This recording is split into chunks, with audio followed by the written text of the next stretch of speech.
할렐루야. 오늘도 주님을 향한 목마름으로 은혜의 자리에 함께 하시는, 또 온라인으로 함께 하시는 모든 성도님들을 축복합니다. 오늘도 우리 가운데 부어주실 은혜를 기대하고 소망하는 마음을 담아서 좌우 앞뒤를 바라보며 이렇게 인사하겠습니다. 주님만이 우리 소망 되십니다. 인사하겠습니다. 다 함께 자리에서 일어나셔서 전심으로 주님 찬양하겠습니다.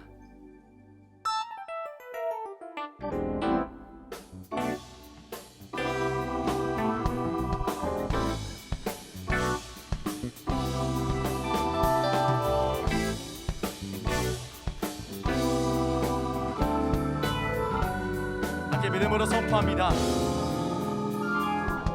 죄에서 자유를 얻게 하는 보혈의 능력, 주의 보혈, 시험을 이기는 승리되니 참 놀라운 능력이로다. 주의 보혈, 주의 보혈 능력이 또다.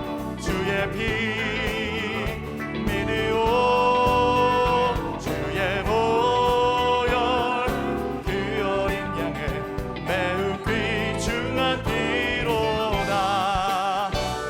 보혈의 능력을 의지하며 교회에 나아갑시다.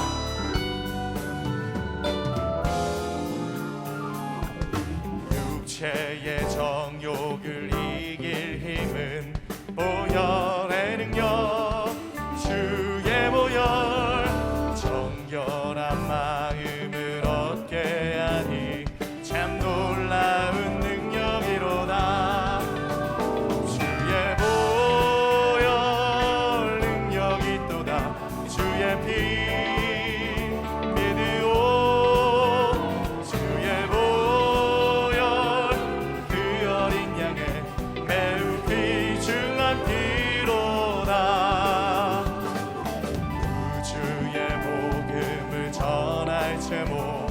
보혈의 능력, 주의 보혈, 날마다 나에게 찬송 주니 참 놀라운 우리의 능력 되시는 보혈을 의지하며 나아갑시다. 주의 보혈 능력이 또다. 주의 피 믿으오. 주의 보혈 그 어린 양의 매우 귀중한 피. 주의 보혈, 주의 보혈 능력이 또다. 주의 피 믿으오. 주의 보혈 그 어린 양은 매우 귀중한 피로다. 예수의 보혈로 그대는 씻기어 있는가? 마음속에 여러 가지 죄악이 깨끗이 한 번 더 고백합시다.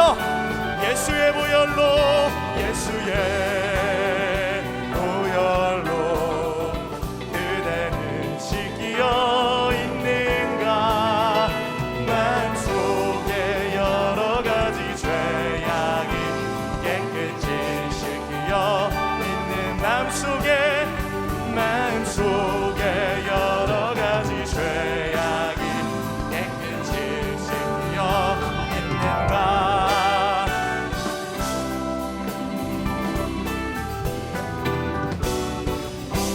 할렐루야. 우리도 그 존귀한 보혈로 우리를 깨끗게 하시는 능력이 하나님을 찬양합니다. 네, 더 큰 박수로 우리 주님 앞에 예배하며 찬양하며 나아가겠습니다.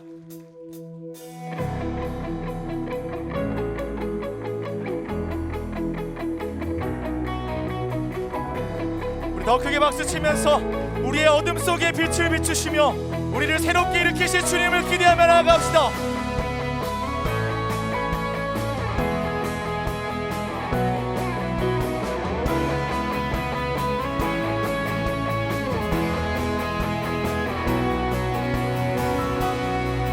내가 어둠 속에서 헤맬 때에도 함께 계셔. 내가 시험 당하여 괴로울 때도 주님은 함께 한번 더 고백합시다. 내가 어둠 속에서 헤맬 때에도 주님을 함께 계셔. 내가 시험 당하여 괴로울 때도 주님을 나와 함께 하시는 주님께 나가 고백합니다. 기뻐 찬양하네 할렐루야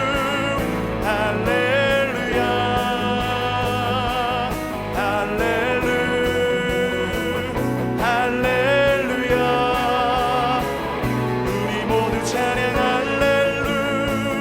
할렐루야 주님 나와 함께 계시네.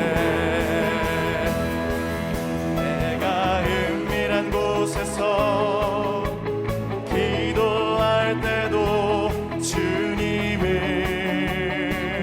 함께 계셔. 내가 아무도 모르게 선한 일할 때도 주님은 우리와 함께 하시는 주님께 고백합시다. 기뻐 찬양하네 할렐루야 네. 할렐루야 우리 모두 찬양 할렐루야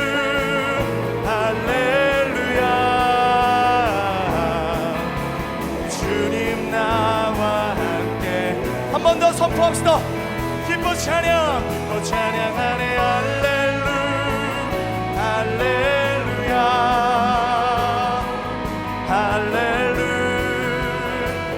할렐루야 우리 모두 찬양 할렐루야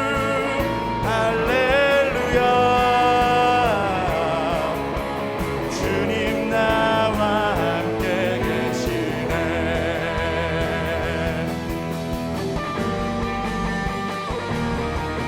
오늘 우리의 모든 어둠을 비추시는 능력의 하나님, 그 거룩한 존귀한 보혈의 능력 의지하여 나아가 고백합시다. 예수 감사리 주의 보혈 축복 속에 우린 자유를 노래해. 예수 감사리 주의 승리 안에 우린 구원을 노래해. 구원을 노래해. 새롭고 산 길이 되신 예수 길과 진리 생명 되셨네. 우리 주의 자녀 삼으셨네. 자유를 노래할 때 선포합시다. 예수 감사리 주의 보혈 축복 속에 우린 자유를 노래해. 예수 감사리 주의 승리 안에 우린 구원을 노래해.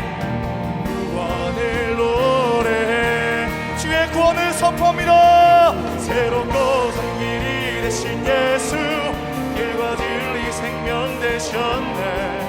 우리 주의 자녀 삼으셨네. 자유를 노래할 때 주행하니 찬양 주행하니 찬양 승리하시고 구속하신 주님 찬양해. 주행하니 찬양 주행하니 찬양 승리하시고 구속하신 주님 찬양해. 새롭고 산 길이 되신 예수 길과 진리 생명 되셨네. 새롭고 산 길이 되신 예수 우리의 길과 생명 되신 주님께 다시 한번 선포합시다. 새롭고 산 길이 되신 예수 길과 진리 생명 되셨네. 우리 주의 자녀 삼으셨네. 자유를 노래할 때 두 손을 높이 들고 선포합시다. 주행하니 찬양 주행하니 찬양, 승리하시고 구속하신 주님 찬양해. 주행하니 찬양, 주행하니 찬양, 승리하시고 구속하신 주행하니, 주행하니 우리의 모든 죄를 사하신 하나님, 그 능력의 주님을 예배합니다. 승리하시고 구속하신 주님 찬양해. 주행하니 찬양, 주행하니 찬양, 승리하시고 구속하신 주님 찬양해. 할렐루야. 오늘도 우리에게 승리를 주시는 하나님, 우리의 모든 죄악을 다시 한번 소멸하시고 우리를 존귀 여기시는 그 능력 앞에 세우신 하나님께 더 큰 박수로 영광 올려드립시다. 네, 주님 감사합니다. 우리 자리에 앉아서 그래서 주님 찬양하겠습니다.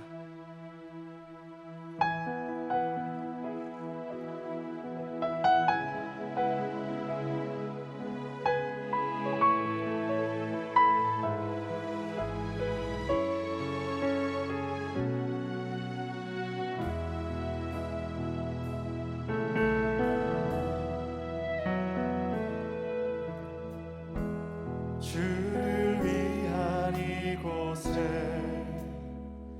예배하는 자들 중에 그가 찾는 이 없어 주님께서 슬퍼하시네. 주님이 찾으시는, 주님이 찾으시는 그 한 사람, 그 예배자, 내가 그 사람 되기 간절히 주께 예배하네. 주 은혜로 이곳에 서 있네. 주 임재에 엎드려 절하네. 그 어느 것도 난 필요 없네. 주님만 경배해. 주 은혜로 이곳에 서 있네. 주 임재에 엎드려 절하네. 그 어느 것도 난 필요 없네. 주님만 경배해.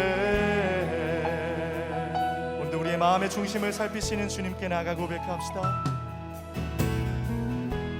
주를 위한 이곳에 예배하는 자들 중에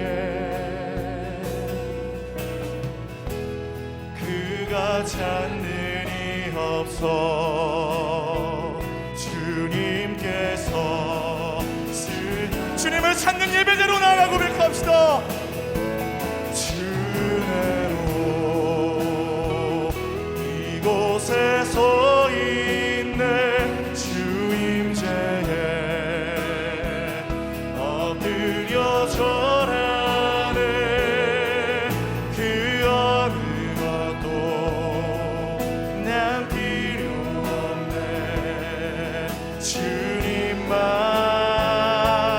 경배해. 주내로 이곳에 서 있네. 주 임재에 엎드려 절하네. 그 어느 것도 난 필요 없네. 주님만 경배해.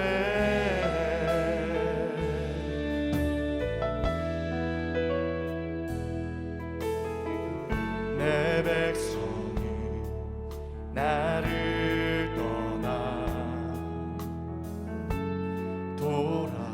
돌아서지만 내 사랑이 내 백성을 포기 못하니 내 모든 건 내어주고 나 그들을 얻으리라. 여호와께 돌아가자.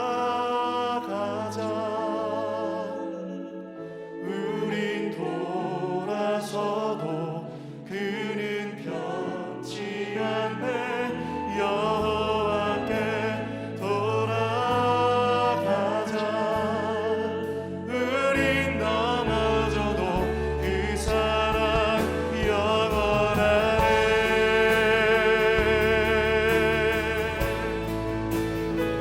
오늘도 우리를 부르시는 그 주님 앞에 믿음으로 반응하며 나아가 고백합니다.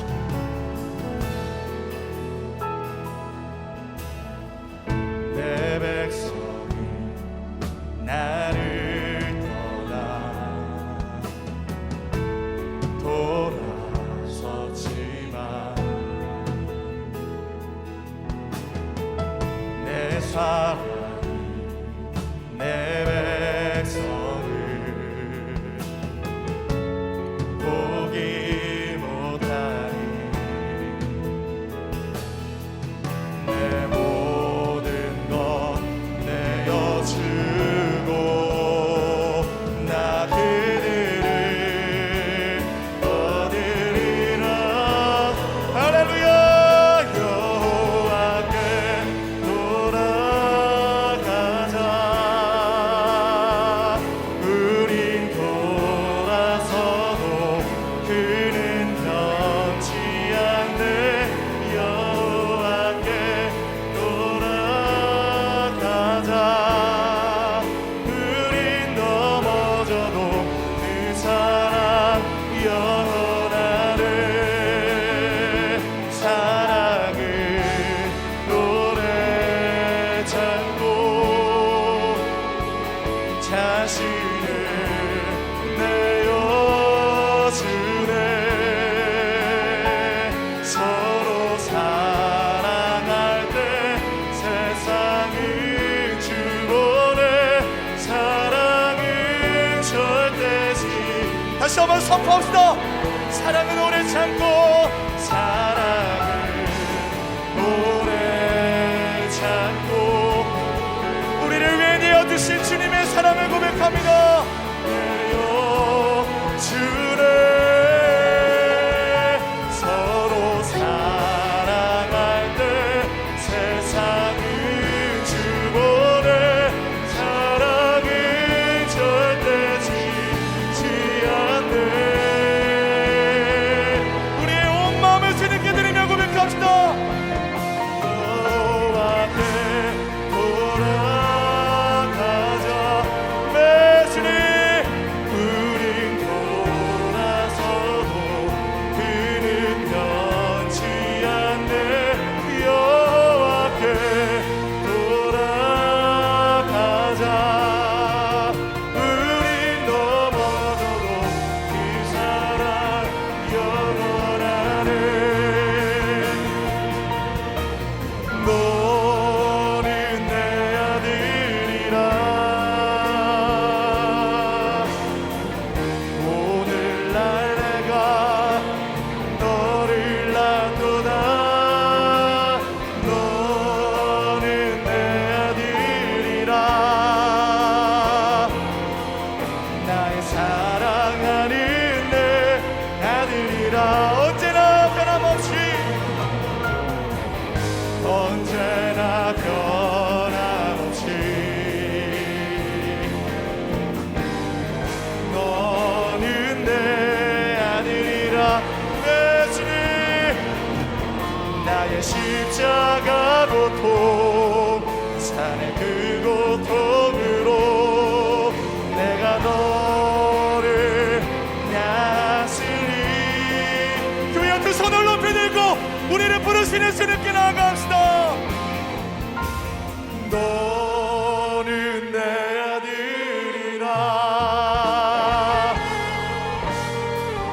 오늘날 내가 너를 안도다.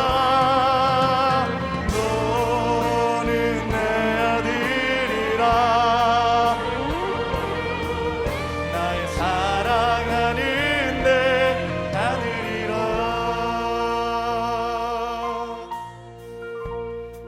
오늘도 여전히 돌아오라, 여전히 사랑한다, 여전히 하나님의 그 끝없는 사랑과 용서와 은혜를 우리 가운데 말씀하시기를 원하시는 하나님, 오늘도 겸손히 주님 앞에 엎드릴 때 하나님의 치유와 회복의 말씀이 우리 가운데 떨어지게 하시고 우리 인생을 향한 하나님의 계획이 지체되는 것이 아니라 다시 한번 회복의 자리에 서서 걸어갈 수 있는 인생이 되도록 주여 우리의 손을 붙들어 주시옵소서. 다 함께 믿음으로 간구하며 나아가겠습니다.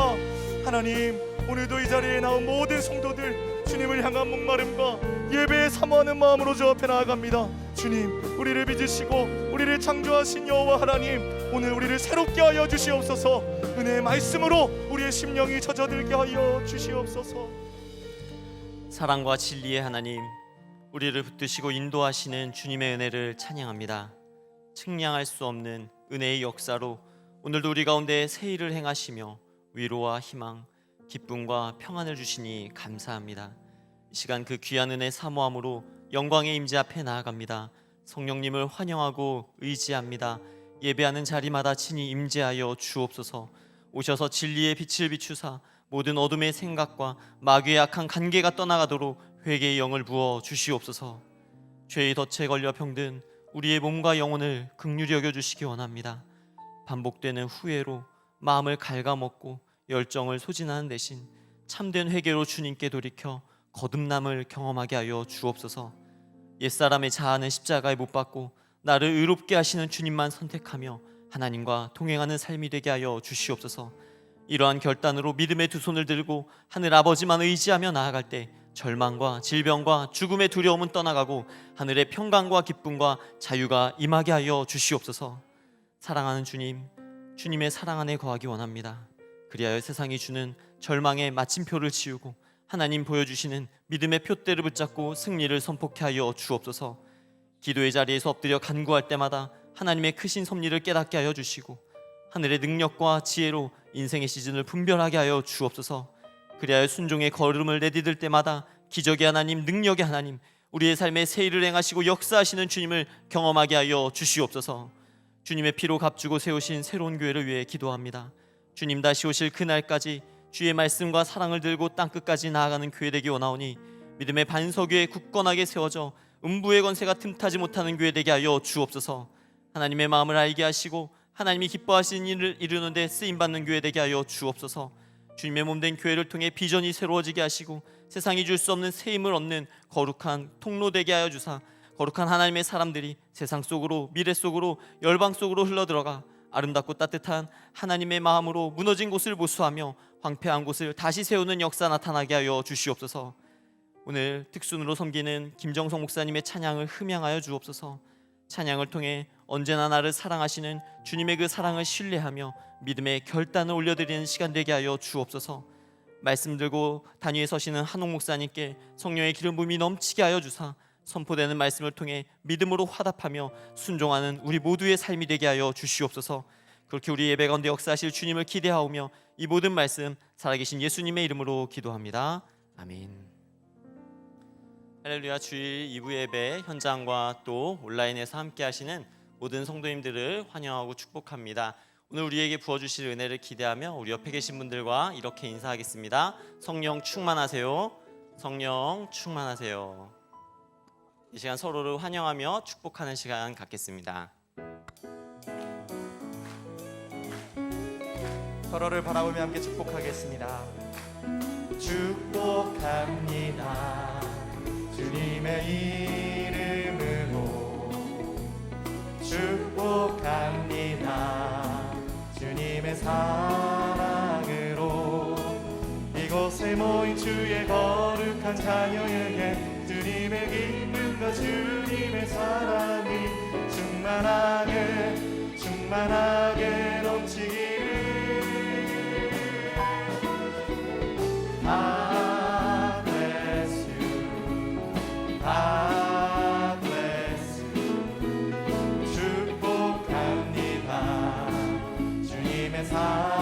먼 곳을 바라보며 축복하겠습니다. God bless you. God bless you. 축복합니다. 주님의 사랑으로. 박수로 격려하며 서로를 축복하겠습니다. 교회 소식 말씀드리도록 하겠습니다. 뉴젠 주일학교에서는 다음 세대를 함께 섬길 신입교사를 모집합니다. 공동체에 모범적으로 참석하시고 세례를 받은 지 1년 이상 되신 성도님은 주보에 안내된 이메일 주소로 지원해 주시기 바랍니다. 다음 세대를 향한 주님의 마음을 함께 나누며 예배하고 비전을 성장시키기 원하는 성도님들의 많은 지원과 기도 부탁드립니다.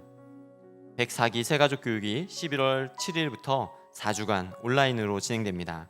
새로운 교회에 등록하기 원하시는 성도님들은 오늘까지 주보에 나와 있는 온라인 신청서를 작성해 주시면 교육에 대해 자세히 안내해 드리도록 하겠습니다. 새가족분들의 많은 관심과 지원 부탁드립니다. C채널의 서재의 발견, 재발견 시즌2의 한옥 목사님 편이 이번 주에 방영됩니다. 예수 이름의 비밀에 대한 깊은 나눔과 은혜가 되는 시간이 될 줄로 믿습니다. 방영 날짜와 시간은 주보를 참고해 주시고 시청하여 새로운 교회 모든 성도님들에게 큰 은혜의 시간이 되기를 바랍니다. 이제 특순 후에 한옥 목사님께서 하나님 말씀 전해 주시겠습니다.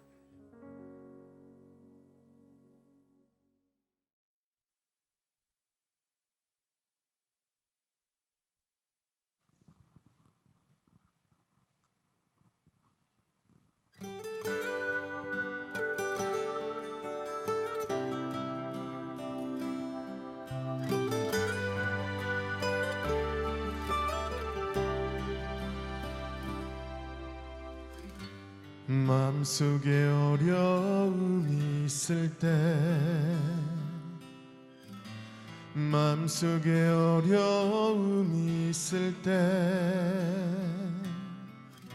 마음속에 어려움이 있을 때 주님 내게 먼저 오사 내 맘을 만지고 주님 앞에 나올 수 없을 때 주님 앞에 나올 수 없을 때 주님 앞에 나올 수 없을 때 주님 날 먼저 안으시네. 그럼에도 불구하고 날 사랑하시는 내 하나님의 사랑 나의 모든 걸 덮고 그럼에도 불구하고 날 안아주시는 내 하나님을 부를 때 아버지라 부르죠. 우리 아시는 분은 함께 고백하겠습니다. 마음속에 어려움이 있을 때 슬픔 때문에 마음속에 어려움이 있을 때 아픔 때문에 마음속에 어려움이 있을 때 주님 내게 먼저 오사 내 맘을 만지고 주님 앞에 나올 수 없을 때 죄악 때문에 주님 앞에 나올 수 없을 때 마음의 상처 때문에 주님 앞에 나올 수 없을 때 그때 주님 날 먼저 안으시네. 그럼에도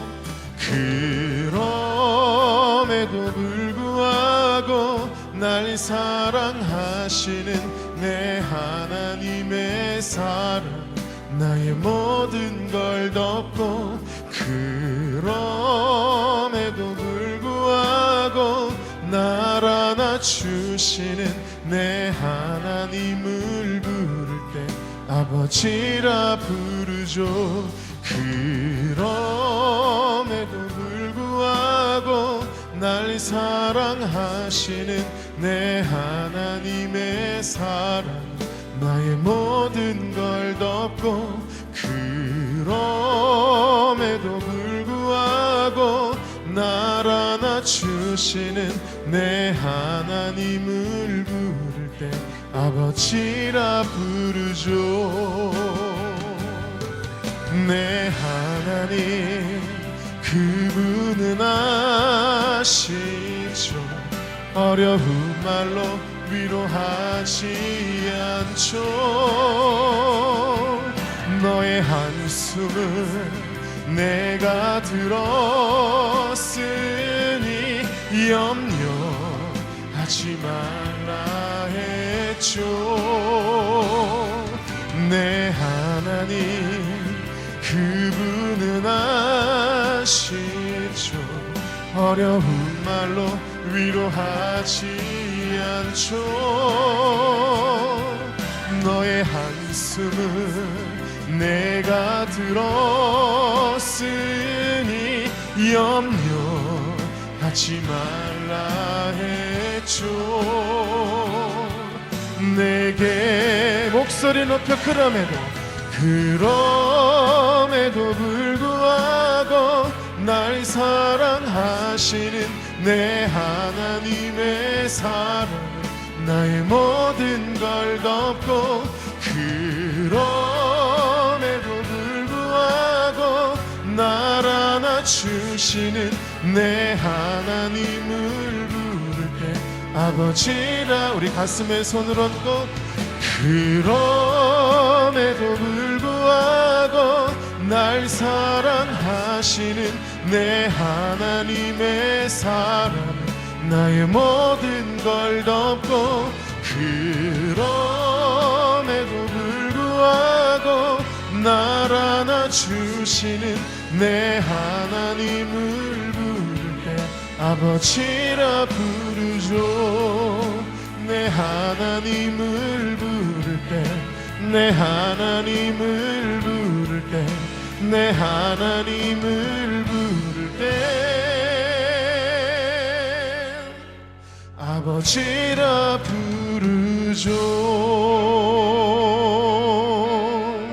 우리 사랑하신 주님께 감사의 박수 올려드리겠습니다.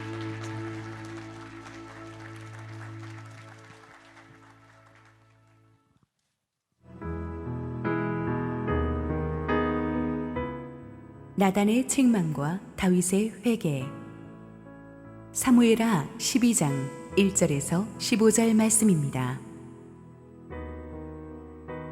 여호와께서 나단을 다윗에게 보내시니 그가 다윗에게 가서 그에게 이르되 한 성읍에 두 사람이 있는데 한 사람은 부하고 한 사람은 가난하니 그 부한 사람은 양과 소가 심히 많으나 가난한 사람은 아무것도 없고 자기가 사서 기르는 작은 암양 새끼 한 마리뿐이라. 그 암양 새끼는 그와 그의 자식과 함께 자라며 그가 먹는 것을 먹으며 그의 잔으로 마시며 그의 품에 누움으로 그에게는 딸처럼 되었거늘 어떤 행인이 그 부자에게 오매 부자가 자기에게 온 행인을 위하여 자기의 양과 소를 아껴 잡지 아니하고 가난한 사람의 양 새끼를 빼앗아다가 자기에게 온 사람을 위하여 잡았나이다 하니 다윗이 그 사람으로 말미암아 노하여 나단에게 이르되 여호와의 살아계심을 두고 맹세하느니 이 일을 행한 그 사람은 마땅히 죽을 자라. 그가 불쌍히 여기지 아니하고 이런 일을 행하였으니 그 양 새끼를 4배나 갚아 주어야 하리라 한지라. 나단이 다윗에게 이르되 당신이 그 사람이라. 이스라엘의 하나님 여호와께서 이와 같이 이르시기를 내가 너를 이스라엘 왕으로 기름 붓기 위하여 너를 사울의 손에서 구원하고 내 주인의 집을 내게 주고 내 주인의 아내들을 내 품에 두고 이스라엘과 유다 족속을 내게 맡겼느니라. 만일 그것이 부족하였을 것 같으면 내가 내게 이것저것을 더 주었으리라. 그런데 어찌하여 내가 여호와의 말씀을 업신여기고 나 보기에 악을 행하였느냐. 내가 칼로 햇사람 우리아를 치되 암몬 자손을 칼로 죽이고 그의 아내를 빼앗아 내 아내로 삼았도다. 이제 내가 나를 업신여기고 햇사람 우리아의 아내를 빼앗아 내 아내로 삼았은즉 칼이 내 집에서 영원토록 떠나지 아니하리라 하셨고, 여호와께서 또 이와 같이 이르시기를 보라, 내가 너와 내 집에 재앙을 일으키고 내가 내 눈앞에서 내 아내를 빼앗아 내 이웃들에게 주리니 그 사람들이 내 아내들과 더불어 백주에 동침하리라.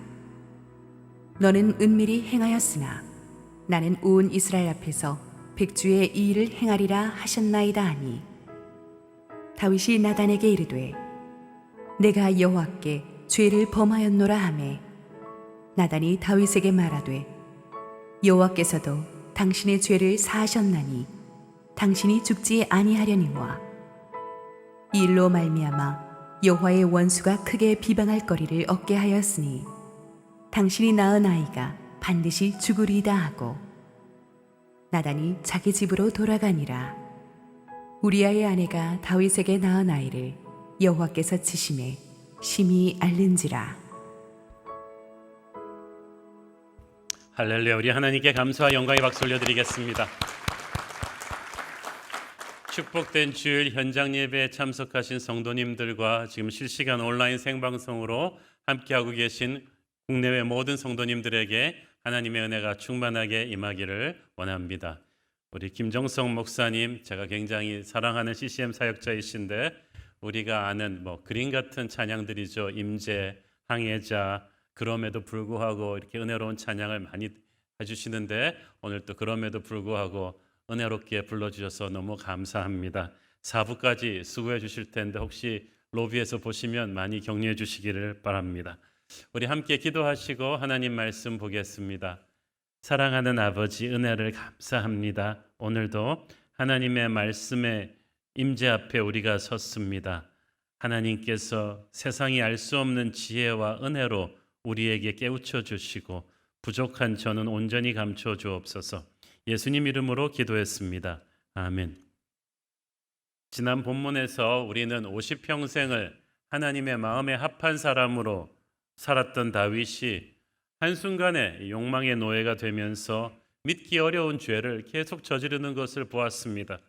자기에게 충성하는 부하의 아내와 불륜을 저지르고 또 그것을 커버하기 위해서 그 부하를 격렬한 전장에 보내서 적군의 손으로 죽게 하는 이런 끔찍한 죄를 계속해서 저지르는 다윗을 보면 우리가 알던 다윗이 아닙니다. 마치 영화에 나오는 아주 사악한 빌런 군주와도 같은 이 모습.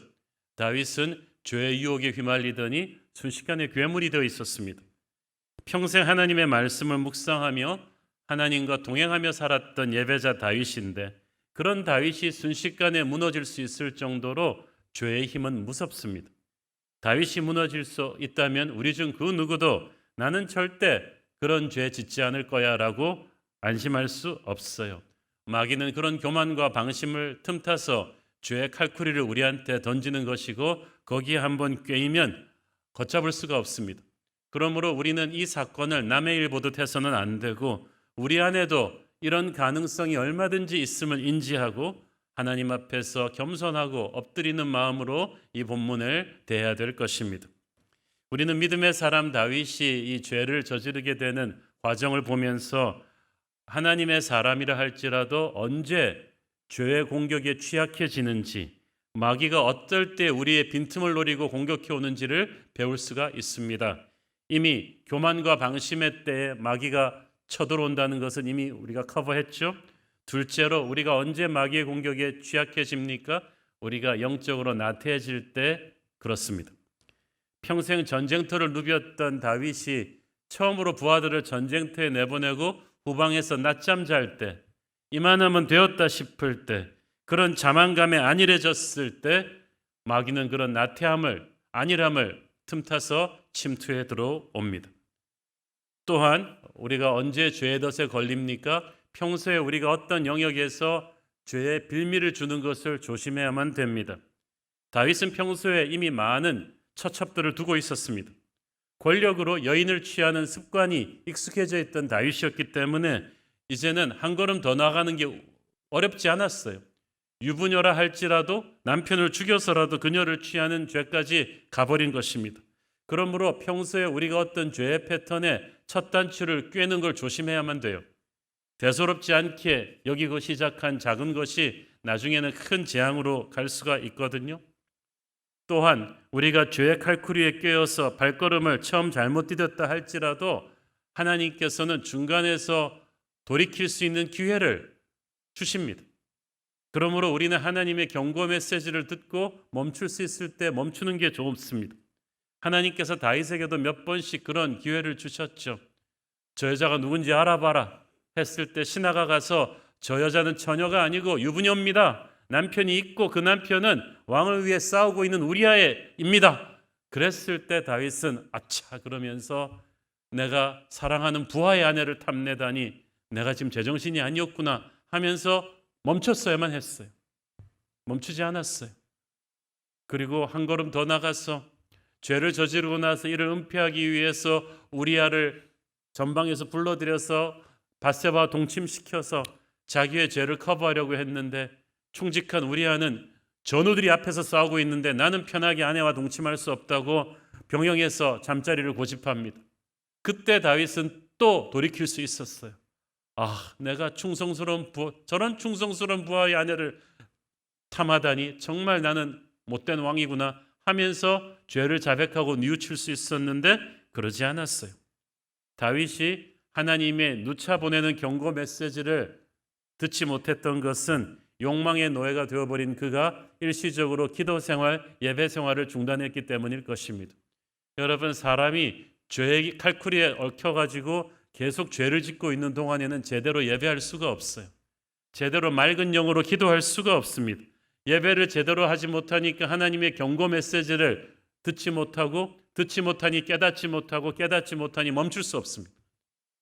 다윗은 밧세바와의 불륜을 감추기 위해서 충직스러운 부하를 일부러 사지로 내몰아서 죽였습니다.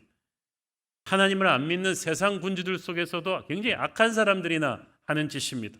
죄는 항상 그래서 우리 안에 있는 최악을 끄집어내요.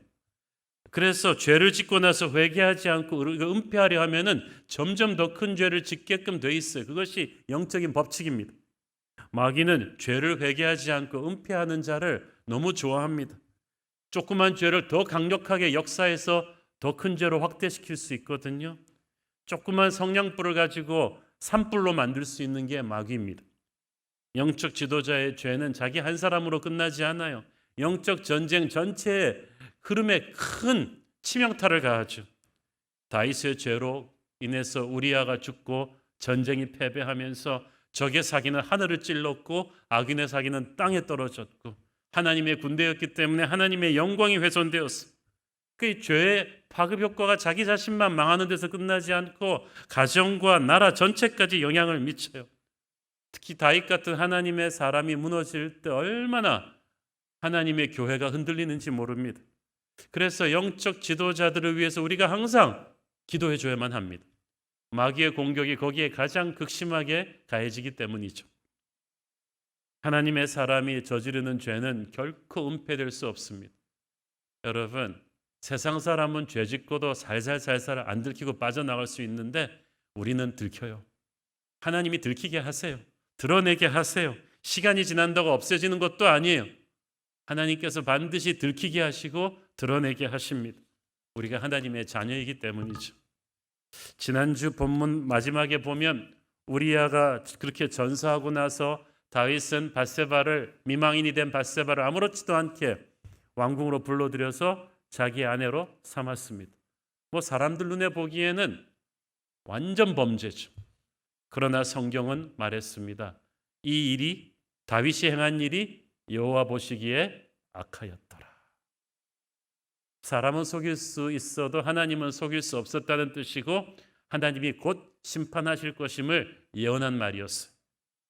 오늘의 본문은 하나님께서 하나님의 때가 되니까 얼마나 무서운 징계 회초리를 가지고 다윗의 죄를 다루시는지를 보여줍니다. 오늘의 본문이 일어난 때가 언제입니까? 다윗과 밧세바 불륜 사건이 일어나고 나서 약 1년 정도 지난 뒤였어요. 그래서 그 불륜의 결과로 아기까지 태어난 뒤였습니다. 하나님께서는 왜 1년이나 기다리셔서 다윗의 죄를 다루기로 하셨을까요? 사실 다윗도 이 1년 동안 마음이 편치만은 않았을 거예요. 보통 사람들도 양심의 가책이라는 것이 있는데 하물며 우리는 하나님을 믿는 크리스천들입니다. 우리 안에 성령께서 계시잖아요. 성령께서 우리가 죄를 짓고 회개하지 않고 은폐하고 방치하고 있으면 슬퍼하세요. 말할 수 없는 탄식으로 슬퍼하시고 그 슬픔은 영적인 압박이 되어 우리를 주야로 짓누를 것입니다. 이 기간 동안에 다윗이 썼던 시편 38편에 보면 하나님의 손이 그동안 나를 심하게 짓누르셔서 내 뼈에 평안이 없다고 했어요. 다윗도 괴로웠어요. 하나님께서는 이런 영적인 압박을 통해서 다윗의 마음을 낮추시고 부수셨어요. 그래서 다윗이 스스로 회개하고 하나님 앞에 통해 자복할 수 있도록 하신 거예요. 그러나 다윗은 괴로워는 했지만 회개하지는 않았어요. 자기가 이 죄를 자백하고 회개했을 때 치러야 될 대가가 너무 컸다고 생각했어요. 명예가 땅에 떨어질 것이고 체면이 무너질 것이고 너무 수습할 게 많았어요. 그러나 그렇다고 해서 쓰레기를 버리지 않고 예쁜 쓰레기통으로 덮어둔다고 해서 그게 해결이 되나요?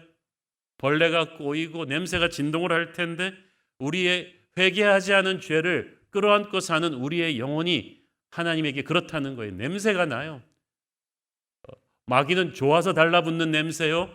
하나님과 천사들은 소스라치는 그런 냄새를 우리 영혼이 풍기고 있어요. 그런데도 1년을 기다려도 회개하지 않아요.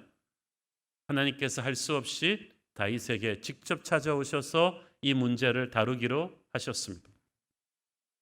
그런데 누구를 보내느냐가 문제죠. 다윗은 절대 권력자입니다. 감히 다윗 앞에 와서 그 잘못을 직언할 수 있는 사람이 나라에는 아무도 없었어요. 유일하게 그걸 할 수 있는 사람이 다윗이 평소 존경하던 하나님의 선지자 나단이었죠. 그런데 여러분 생각해 보세요. 나단은 이 사실을 1년 동안 모르고 있었을 거예요.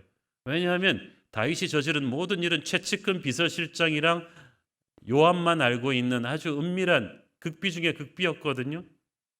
그러나 하나님께서는 선지자 나단을 다윗에게 보내서 죄를 지적하셔야 되기 때문에 어느 날 나단의 기도 중에 다윗의 죄를 다 알려주셨을 것입니다. 나단은 너무나 놀랐을 것입니다. 너무나 충격받았을 것입니다. 너무나 슬펐을 것입니다. 왜냐하면 나단은 다윗을 너무나 사랑하는 영적 멘토였거든요. 나단은 요즘으로 치면 목사님입니다. 교인들 중에서 가장 기둥 장로 같은 사람이었어요, 다윗은. 그래서 얼마 전에 기억하시죠? 다윗이 언약궤를 예루살렘으로 모셔오고 나서 자기가 하나님의 전을 짓고 싶다고 기도했을 때 하나님께서 나단을 다윗에게 보내서 축복하셨어요.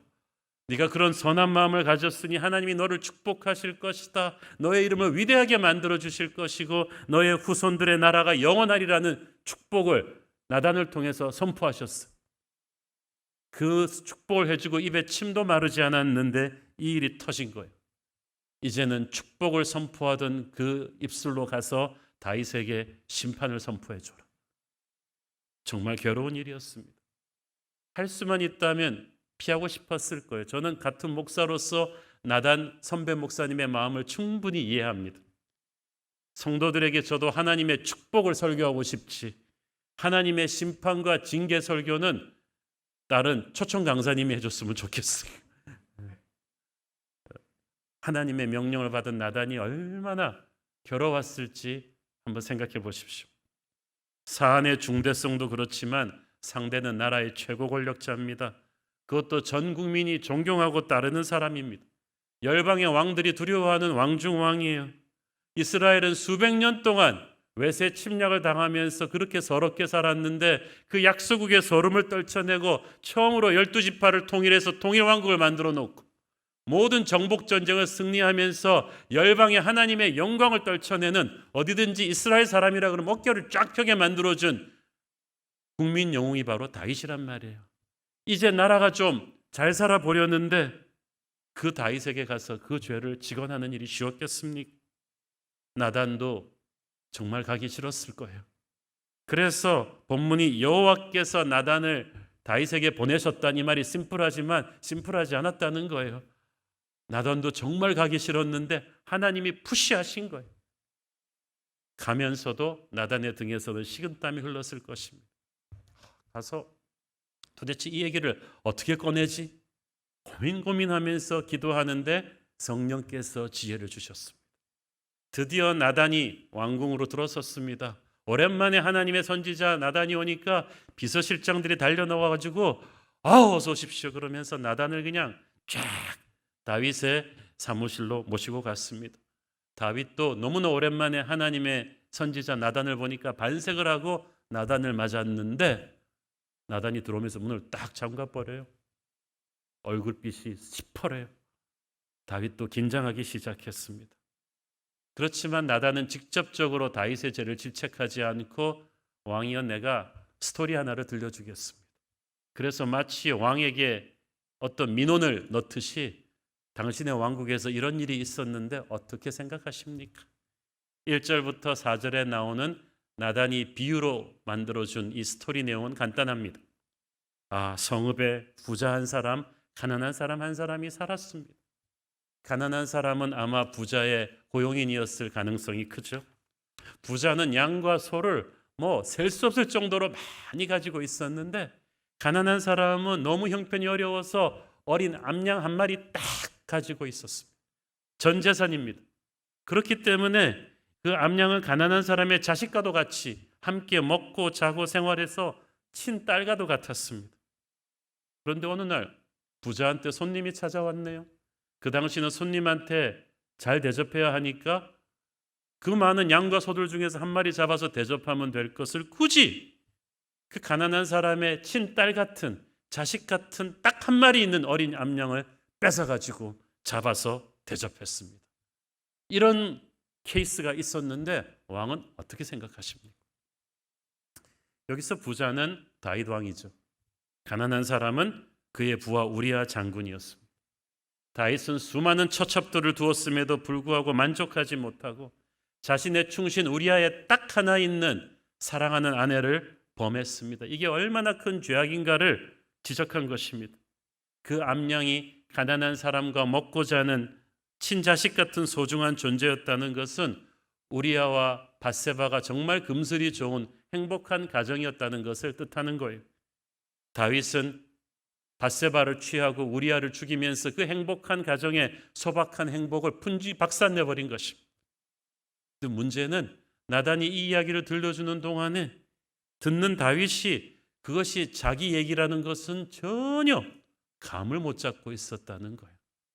영적으로 둔감해지면요, 메시지를 듣는데 못 알아들어요. 못 알아들으니까 어떤 반응이 나옵니까? 5절 6절 다윗이 그 사람으로 말미암아 노하여 나단에게 이르되 여호와의 살아계심을 두고 맹세하노니 이 일을 행한 그 사람은 마땅히 죽을 자라. 그가 불쌍히 여기지 아니하고 이런 일을 행하였으니 그 양새끼를 4배나 갚아주어야 하리라 한지라. 다윗은 자기 얘기하는 줄도 모르고 불같이 화를 냈어. 내로남불의 원조입니다. 내가 하면 로맨스, 남이 하면 불륜. 우리는 우리 눈에 있는 들보를 보지 못하고 형제의 눈에 있는 티끝은 날카롭게 차단해서 정죄합니다. 이게 세상의 영이에요. 세상적인 사람일수록 남의 죄 지적하는 걸 잘해요. 영적인 사람일수록 남의 죄 지적하는 것보다 겸손한 자기의 회개가 깊습니다. 이 일을 행한 그 사람은 마땅히 죽을 자라. 다윗은 자기 입으로 자기 스스로를 정죄했어요. 이게 죽을 죄라는 거를 스스로 시인한 셈이 돼버렸죠. 영적으로 무지하니까 결국에는 자기 자신을 부끄럽게 만드는 거예요.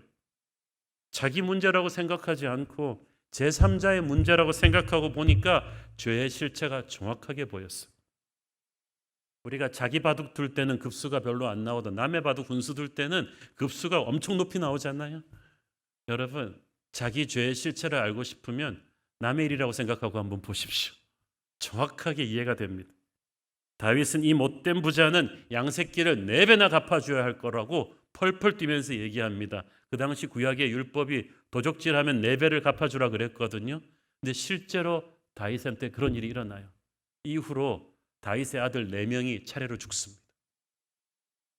밧세바 불륜으로 태어난 아기가 죽고, 그 다음에 암논이라는 아들이 죽고, 그 암논을 죽인 압살롬이 반역을 일으키다가 죽고, 또 아도니아라는 아들이 또 죽습니다. 4명의 아들이 차례로 죽어나가는 거예요. 어쨌든 그거는 이제 조금 훗날의 얘기고요. 다시 본문으로 돌아와서 이 다윗은 나단의 이야기를 들으면서 남의 얘기라고 생각했어요. 그러니까 그런 사람은 죽어도 싸다고 판단하고 화를 낸 거예요. 그런데 다윗 자기의 얘기란 말이에요. 나단이 듣다 못해서 다윗을 날카롭게 꾸짖습니다. 7절 나단이 다윗에게 이르되 당신이 그 사람이라. 자, 여기까지. 당신이 그 사람이라. You are the man. 성경에는 자세한 설명이 없지만 순간 다윗은 입이 쫙 벌어지면서 얼굴이 새파랗게 질렸을 거예요. 심장이 멎는 것 같았어요. 골리앗 앞에서도 떨지 않았던 다윗이 그다음부터 다리가 사시나무 떨듯이 떨기 시작합니다. 하나님의 거룩 앞에 1년 동안 그렇게 극비리에 은밀하게 꼭꼭 숨겨놓았던 자기의 죄악이 천하 만민 앞에 드러나고 말았어요. 순간 다윗은 그 자리에 털썩 주저앉았을 것입니다. 뭐 어디 쥐구멍이라도 있으면 숨고 싶었지만 도망갈 곳도 숨을 곳도 없으니까 고개를 떨구고 몸을 사시나무 떨듯이 떨었을 것입니다. 당신이 그 사람이라. 여러분, 사실 이 말씀은 다윗뿐 아니라 우리 모두가 성경 말씀 어디를 읽든지 기억해야 할 성령의 음성입니다. 여러분, 성경을 읽을 때 여러분이 왜 조는 줄 아세요? 남의 얘기라고 생각하니까 그래요. 왜 성경 읽으면서 혀를 차는지 아세요? 남의 얘기라고 생각하니까 그래요. 그런데 남의 얘기가 아니고 바로 당신이 그 사람이라고 성령이 말씀하신다면 정신이 번쩍 날 것입니까? 누가 선악과를 따먹었습니까? 아담과 이브가 아니라 바로 우리가 따먹은 거예요. 누가 형제를 죽였습니까? 가인이 아니라 바로 우리가 형제를 죽일 만큼 미워한 죄인들이에요. 누가 세상 성공을 위해서 믿음의 사람 아브라함을 떠나고 소돔으로 갔습니까? 롯이 아니라 바로 우리가 그런 거예요. 지금도 그러고 있잖아요. 하나님과 세상의 성공을 양자택일할 수 있을 때 우리는 계속 하나님 죄송해요. 그리고 싹싹 세상으로 가는 롯이에요. 누가 아버지와 형을 속인 교활한 야곱입니까? 어떻게든 축복만 받으면 된다는 생각으로. 야곱이 바로 우리예요. 얼마나 우리가 교활합니까? 누가 하나님의 사명을 거절하고 다시스로 도망간 요나입니까? 바로 우리예요. 하나님이 주신 사명이 싫어서 늘 도망가는 게 우리 아닙니까? 누가 닭 울기 전에 정신없이 예수님을 3번 부인했습니까? 베드로가 우리란 말이에요. 누가 예수님을 십자가에 못 박인 군중들입니까? 바로 우리란 말이에요. 우리의 교만함이, 우리의 강박함이 예수님을 십자가에 못 박았어요. 여러분, 그래서 우리가 성경을 쭉 보면서 남의 일 보듯 읽지 말고 바로 네가 그 사람이다. 바로 네가 선악과를 따문 아담과 이브다. 바로 네가 교활한 야곱이다. 바로 네가 베드로다. 이 말씀을 듣는다면 우리는 은혜를 체험할 것입니다. 그리고 다윗처럼 사시나무 떨듯 떨겠죠. 더 이상 남의 얘기 하듯 도망갈 수가 없는 거예요. 하나님께서는 나단을 통해서 다윗의 죄를 정확하게 지적해 주셨습니다. 7절 8절 읽습니다. 나단이 다윗에게 이르되 당신이 그 사람이라. 이스라엘의 하나님 여호와께서 이와 같이 이르시기를 내가 너를 이스라엘 왕으로 기름 붓기 위하여 너를 사울의 손에서 구원하고 네 주인의 집을 네게 주고 네 주인의 아내들은 네 품에 두고 이스라엘과 유다 족속을 네게 맡겼느니라. 만일 그것이 부족하였을 것 같으면 내가 네게 이것저것을 더 주었으리라. 하나님께서 다윗한테 말씀하시는 거예요. 너 인생 한번 돌아봐. 지금까지 내가 너를 어떻게 돌보았는지를 한번 생각을 해봐. 아무것도 아니던 보잘것없는 시골 목동이던 너를 이 천하 통일을 시킨 대제국의 왕으로 앉히기까지 내가 너를 어떻게 이끌어 주었는가? 내가 너를 어떻게 사울의 손에서 보호하고 내가 어떻게 사울이 가졌던 모든 것을 너한테 주었는지 봐라. 너는 뭐가 부족해서 죄를 지은 게 아니야. 욕심 때문에 죄를 지은 거야. 부족하였을 것 같으면 내가 네게 이것저것을 더 주었을 거야. 네가 정말 필요한 것이 있었더라면 기도하면 내가 주었을 것이다. 어째서 기도하지 않고 욕심을 부려서 권력으로 그걸 취했단 말이냐. 가난하고 힘없을 때는 다윗은 늘 기도해서 필요를 하나님의 손으로 공급받았어요. 그런데 이제 권력자가 되고 나니까 기도 안 해요. 자기의 힘으로 욕심을 채우는 거예요. 그러다가 대형 사고가 터졌습니다. 내가 이스라엘과 유다를 네게 맡겼다고 했잖아요. 성공은 하나님이 내게 어떤 기회를 주신 거예요. 하나님의 역사를 하라고 기회를 주신 건데 그것을 욕심을 채우는 데 사용하니까 하나님이 얼마나 마음이 아프셨어요. 9절을 보니까 뭐라고 되어 있습니까? 9절 그런데 어찌하여 네가 여호와의 말씀을 업신여기고 나보기에 악을 행하였느냐. 여기에 중요한 포인트가 나오죠. 어찌해서 네가 말씀을 업신여겼느냐. 말씀을 업신여기니까 이런 끔찍한 악을 행하는 거예요. 자, 드러나는 음란죄, 살인죄는 드러난 죄고요. 그 죄의 뿌리에는 하나님의 말씀을 업신여기는 게 있어요. 여기서 업신여긴다는 히브리어 바자는 경멸한다, 아주 우습게 본다는 뜻이에요. 현대적인 항법 장치가 개발되기 전에 배들이 항해를 할 때는 항상 이 북극성을 보고 나침판으로 방향을 잡아서 갔어요. 그래서 배가 바다를 자기 마음대로 가는 것 같지만 배는 가야 할 길을 가는 거예요. 가지 말아야 될 길을 가지 않게끔 해주는 것이 바로 북극성이에요. 하나님의 말씀이 우리 인생의 북극성이란 말이에요. 자유롭게 살게 하셨지만은 우리의 인생이 파멸로 가지 않도록 하나님께서 어떤 방향을, 표준을 주신 거예요. 그대로 가야 사는 것입니다. 하나님이 천지 만물을 지으시고 나서 하나님의 말씀을 주신 것은 이 천지 만물이 하나님의 말씀대로 설 때 조화롭게 된다는 뜻이에요. 하나님의 말씀은 하나님의 거룩과 사랑을 토대로 만들어졌어요. 이 말씀을 모르는 사람이 없도록 이스라엘 사람들한테 선포해 주셨고 기록해 주셨습니다. 예배자 다윗이 이 말씀을 누구보다 잘 아는 사람이었죠. 그래서 더 이 죄가 무서운 거예요. 말씀을 안다고 그대로 사라지는 게 아닌가 봐요. 하나님이 간음하지 말라는 말씀 주신 거 다윗이 몰랐겠습니까? 알았는데 간음을 했어요. 살인하지 말라는 말씀을 다윗이 몰랐겠습니까? 알았는데 하는 거예요. 왜? 죄의 유혹의 칼구리에 걸렸기 때문에. 그때부터는 내가 죄를 가지고 노는 게 아니라 죄가 나를 노예로 만들었어요. 죄는 어떤 힘이에요. 그 힘에 한번 쫙 끌리게 되면요, 알면서도 행하지를 못합니다. 사랑해야 되는 줄 알면서도 미워하게 돼 있고요, 하지 말라는 건지 알면서도 하게 돼 있는 거예요. 그래서 하나님의 사람이 이 하나님의 말씀을 무시하는 게 너무나 무서워요. 말씀을 주신 하나님을 무시하는 일이 되거든요. 이거는 말씀을 모르는 불신자들이 저지른 죄보다 훨씬 파괴력이 있어요. 왜냐하면 우리는 하나님께 영광 돌리며 살아가도록 만들어준 그리스도의 군대예요.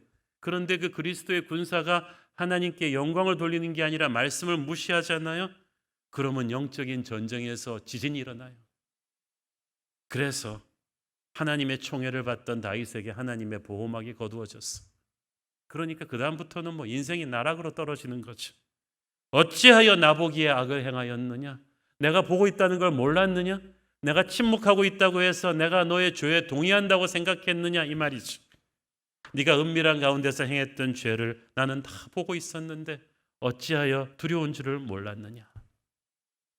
탄식하시는 하나님께서 다윗에게 이제 구체적인 징계를 선포해 주십니다. 10절 읽습니다. 이제 네가 나를 업신여기고 햇사람 우리아의 아내를 빼앗아 네 아내로 삼았은즉 칼이 네 집에서 영원토록 떠나지 아니하리라 하셨고, 다윗이 음욕과 폭력으로 우리아의 가정을 파괴했잖아요. 하나님께서 이제 다윗에게 내리실 징계도 결이 같아요. 다윗이 남의 가정을 파괴했기 때문에 이제 하나님께서 다윗의 가정을 파괴시킬 것입니다. 앞으로 다윗의 집안에 성적 문란과 형제들끼리의 살인과 아들이 아비에게 반역하는 일이 앞으로 10년 사이에 계속해서 터질 것입니다. 나중에는 예언된 대로 아버지를 향해 쿠데타를 일으킨 압살롬이 아버지의 첩들과 백주 대낮에 동침하는 그런 말로 입에 담기도 힘든 일들이 일어나게 돼요. 그리고 다윗의 손주 때부터는 이스라엘이 둘로 갈라지게 되죠. 수백 년 동안 동족 상잔의 전쟁과 대립을 저지르게 됩니다. 내가 너와 네 집에 재앙을 일으킬 것이라는 하나님의 말씀이 너무나 무섭게 이루어지는 거예요. 여기서 우리가 뭘 배웁니까? 영적인 세계에서는요, 이 공동체, 축복도 저주도 이 공동체라는 이 결을 따라서 옵니다. 내가 하나님의 말씀을 순종하며 하나님을 기쁘시게 하면 나만 복 받는 게 아니라 나와 내 가정과 내 후손들이 축복의 흐름 안에 들어가는 거예요. 신약 성경에서도 주 예수를 믿으라 그리하면 너와 내 집이 구원을 얻으리라 그거 아니에요? 그러나 반대로 그 집의 가장이 하나님의 말씀을 거역하고 죄를 짓잖아요. 그러면 그 집안 전체가 내 가정과 내 후손들까지 하나님의 징계 회초리 안으로 들어가게 되는 거예요. 그러므로 여러분이 여러분의 자녀들을 위해서 할 수 있는 가장 위대한 일은 하나님 말씀대로 잘 사시는 거예요. 자식은 장사의 수중에 화살과 같다고 했어요. 그래서 그 당시에는 자식을 많이 가지는 것을 큰 축복으로 여겼는데 다윗에게는 그 많은 자식들이 반대로 이제 재앙의 올무가 될 것이라고 합니다. 그 많은 자식들이 있어봤자 뭐합니까? 서로 반목하고 대립하고 아버지한테 대들고 이렇게 될 때 얼마나 힘들게 됩니다. 우리가 하나님께 죄를 지으면요, 평소에는 축복의 통로가 될 수 있던 것들이 이제는 저주의 툴이 되어서 우리를 공격하는 거예요. 가정의 평화, 하나님의 사람이 하나님과 동행할 때 비로소 주어지는 거예요. 14절을 보니까 뭐라고 되어 있습니까? 14절, 이 일로 말미암아 여호와의 원수가 크게 비방할 거리를 얻게 하였으니, 네가 마귀로 하여금 하나님의 영광을 훼손하고 하나님의 교회를 시험 들게 할 수 있는 교두보를 마련해 줬다는 거예요. 다윗은 하룻밤 불장난으로 끝날 거라고 생각했는데 자기가 얼마나 영적으로 중요한 사람인지를 몰랐어요. 여러분은 얼마나 영적으로 중요한 사람인지 스스로 아시기 바랍니다. 죄는 결코 그렇게 끝나지 않아요. 그렇게 간단하지가 않아요. 산불처럼 확산돼 가지고 여러분과 여러분의 가정과 여러분의 영향권 안에 있는 사람들을 다 파괴할 거예요. 목사 한 사람이 죄를 지었을 때, 장로 한 사람이 죄를 지었을 때 교회 전체가 무너지고 시험 드는 것을 저는 많이 보았습니다. 그래서 이 죄에 대한 하나님의 징계는 그 사람이 공인일수록, 영향력 있는 지도자일수록 무섭고 확실해야만 되는 거예요. 12절 보십시오. 너는 은밀히 행하였으나 나는 온 이스라엘 앞에서 백주의 이 일을 행하리라 하셨나이다 하니, 다윗은 몰래 은밀하게 죄를 지었지만 하나님께서는 이 죄를 드러내고 징계하는 건 미안하지만 모든 사람 앞에서 공공연히 내가 하겠다. 왜냐? 영적 지도자의 삶은요, 본인이 원튼 원하지 않든 사람들이 주는 어떤 영적인 메시지가 있어요. 영적인 지도자가 축복을 받는 건 그 사람을 위해서가 아니라 사람들로 하여금 하나님의 말씀대로 살면 이렇게 복을 받는다는 것을 가르쳐주기 위한 메시지였어요. 그 사람의 삶이 메시지예요.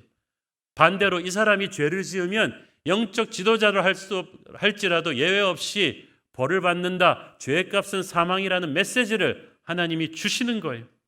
그래서 하나님께서 영적 지도자의 삶에는 적극적으로 개입하세요. 그래서 하나님이 아무나 영적 지도자 되지 말라는 거예요. 함부로 목사 되려 하지 말고, 함부로 장로 되려 하지 말고, 함부로 집사 권사 자리를 탐내지 마라. 왜냐하면 이제부터 너의 삶은 유리알처럼 공개된 오픈 메시지가 될 것이니까. 마귀는 우리를 죄로 유혹할 때 이런 얘기 하나도 안 해주죠. 죄의 달콤한 앞면만을 보여주지 우리가 치러야 될 죄의 대가를, 그 청구서를 보여주지 않아요. 성경만 얘기해 줍니다. 죄의 값은 사망이라고. 반드시 대가를 치를 것이라고. 갈라디아서 6장 7절을 보십시오. 스스로 속이지 말라. 하나님은 업신여김을 받지 아니하시나니 사람이 무엇으로 심든지 그대로 거두리라. 모르면 몰라도 나단의 입술을 통해서 쉴 새 없이 쏟아지는 하나님의 무서운 징계를 들으면서 다윗은 넋이 나간 듯이 멍하니 천정을 바라보고 있었을 거예요. 땅에 머리를 조아리고 괴로워하면서 들었을지도 모르겠습니다. 다윗의 인생에서 가장 괴로운 시간이었을 것입니다. 차라리 죽는 것이 더 낫겠다는 고통이었을 텐데, 그러나 오히려 이것은 가장 은혜로운 인생 후반전으로 가기 위해서 그가 반드시 겪어야 될 시간이었는지도 모르겠습니다. 13절 읽습니다. 다윗이 나오다 내게 이르되 내가 여호와께 죄를 범하였노라 하매 나단이 다윗에게 말하되 여호와께서도 당신의 죄를 사하셨나니 당신이 죽지 아니하리니. 자, 내가 여호와께 죄를 범하였노라. 말은 간단했지만 이것은 왕으로서의 자존심과 체면을 다 벗어던지고 처참하게 울면서 가슴을 쥐어뜯고 옷을 쥐어뜯는 엄청난 고백이었습니다. 다윗은 여기서 어설픈 핑계나 변명이나 자기 합리화를 하지 않았어요. 세상의 지도자들은 뻔뻔하잖아요. 잘못해놓고도 뭔 말이 많고 무슨 핑계가 많고 시대 탓하고 전임자 탓하고 다른 사람 탓하고 말을 복잡하게 하는데, 회개하는 사람은 복잡한 자기 변명하지 않아요. 남한테 책임 전가하지 않아요. 그건 벌써 회개하지 않는 사람이. 자기 합리화하지 않아요. 그냥 깨끗하게 자기의 잘못을 있는 그대로 시인합니다. 명백히 죄가 드러났는데도 끝까지 자기 죄를 인정하려 들지 않는 사람은 정말 취해 보이죠. 다윗은 그렇게 비겁하지 않았습니다. 회개는 정직하고 즉각적으로 자기의 죄를 시인하는 데서부터 시작합니다. 앞에서 말씀드렸듯이 사실 지난 1년 동안 다윗의 마음은 죄책감으로 너무나 무거웠어요. 아무도 뭐라고 하는 사람 없었지만 이건 하나님 뵐 낯이 없으니까 예배를 해도 예배가 그냥 되는 것도 아니고 기도도 엉망이고 영적인 평안함이 없었을 거예요. 차라리 하나님한테 이렇게 회초리를 딱 맞으면서 죄가 오픈이 딱 드러나는 그 순간에 맞을 때는 아프지만 마음은 편했을 것입니다. 그제서야 영적으로 정신을 차렸어요. 그 순간에 마귀가 떠났어요. 여러분, 죄를 회개하는 그 순간 죄로 우리를 망하게 했던 마귀가 떠나는 줄로 믿습니다. 그때부터 다윗을 괴물로 만들었던 어둠이 떠나면서 그는 바로 여호와는 나의 목자를 노래했던 다윗 예배자로 돌아온 거예요. 비로소 그는 무엇을 자기가 해야 되는지를 알았습니다. 사실 다윗 같은 권력자가 정직하게 회개하기 힘들죠. 나단은 평범한 한 서민에 불과합니다.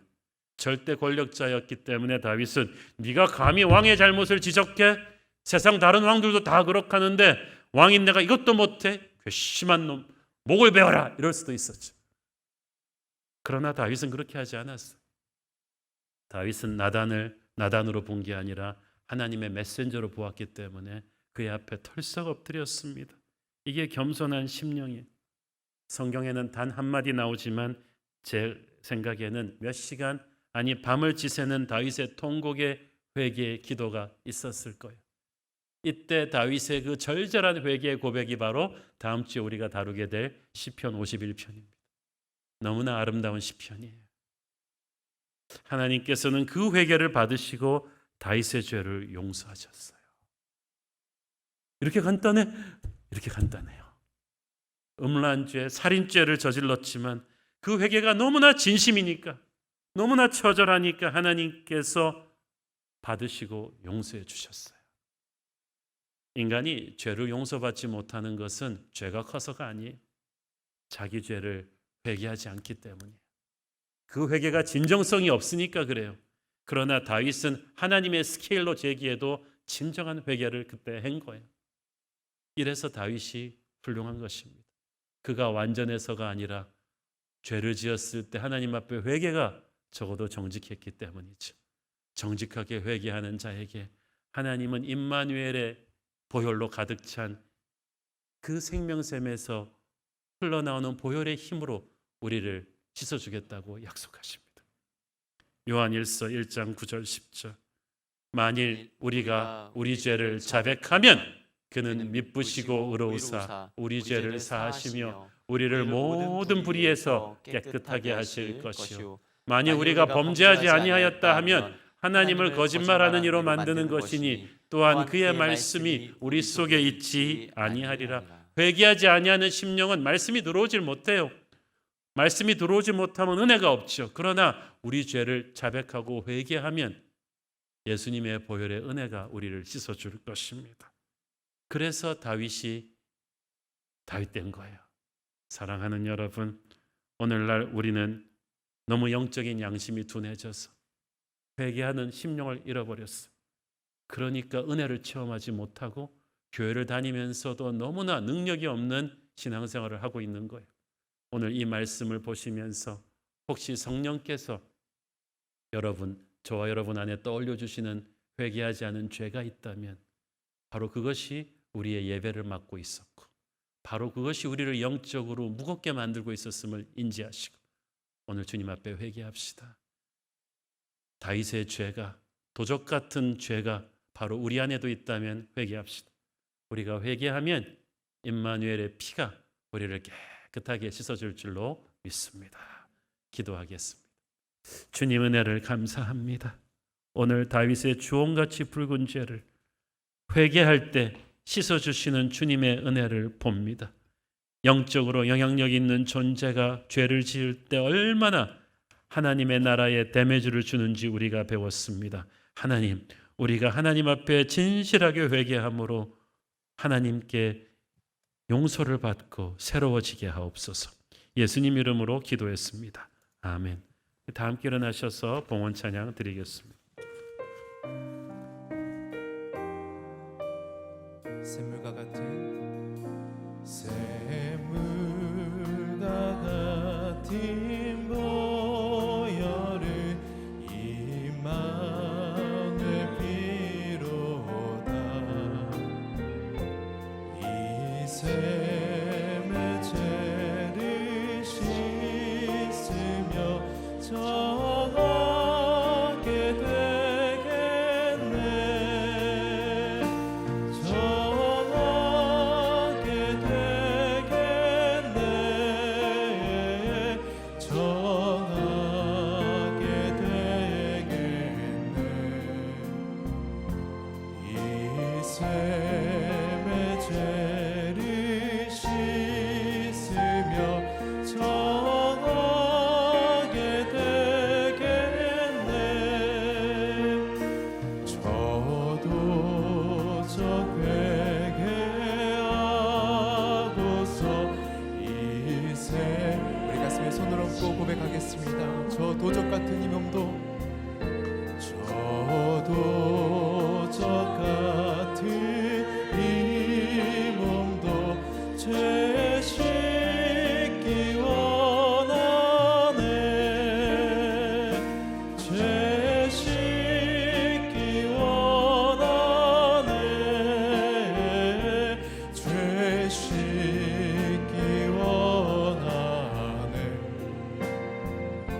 저도 저 같은 이 몸도 죄 씻기 원하네. 속함을 얻을 백성은 영생을 얻겠네. 샘 쏟듯 하늘 비건새 한없이 떠나. 한없이 떠나. 한없이 떠나. 샘 쏟듯 하늘 비건새 한없이 떠나. 성령의 새바람, 성령의 새, 우리 믿음의 두 손을 들고 이 땅에 불어소서. 주의 영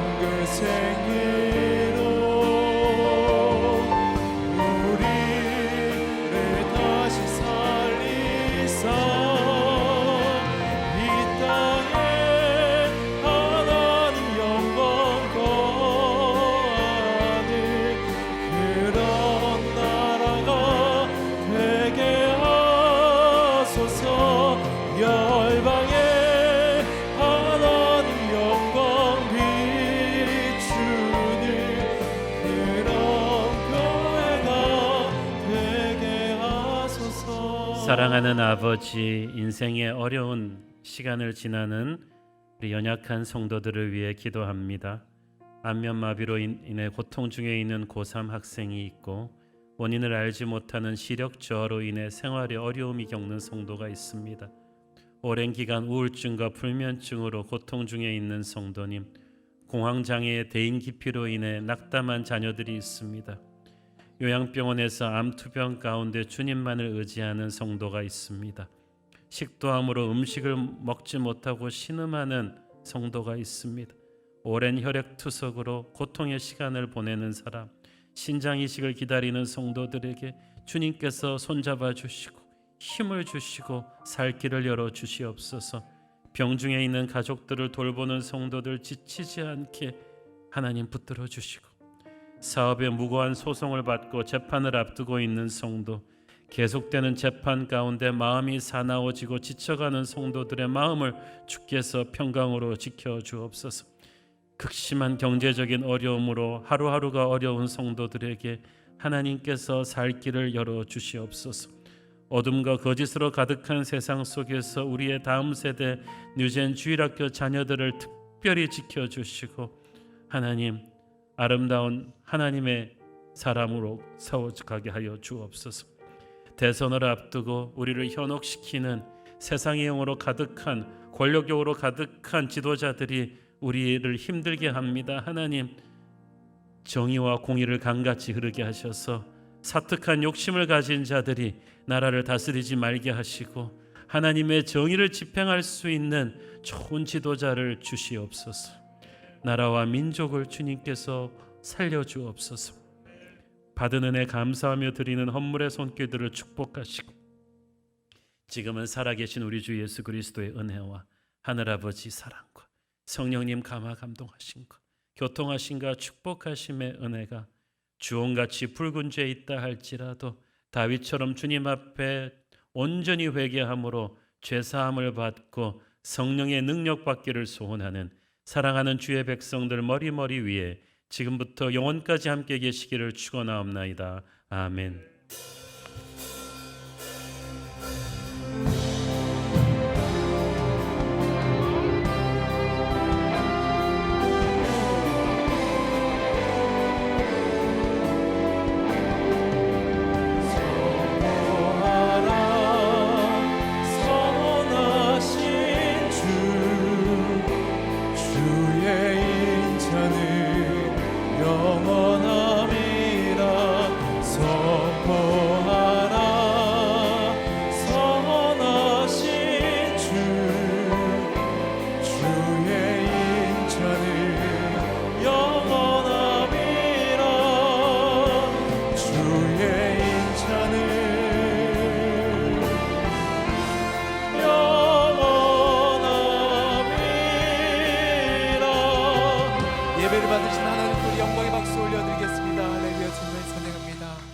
예배를 마쳤습니다. 한 주간도 주님과 함께 승리하시길 기도하겠습니다. 사랑하고 축복합니다.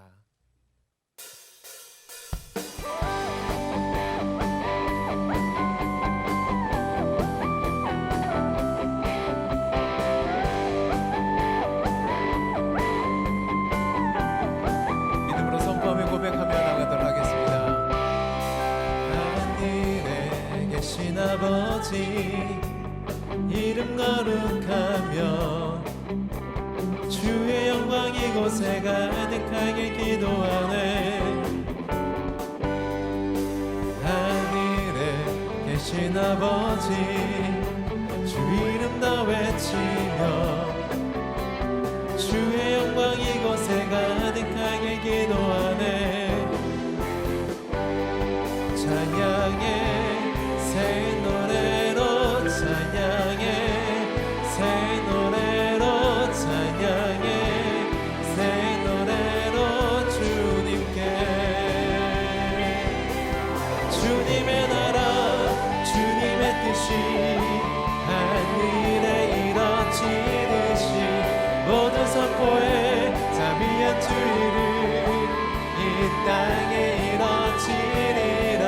주님의 나라 주님의 뜻이 하늘에 이뤄지듯이 모든 선포에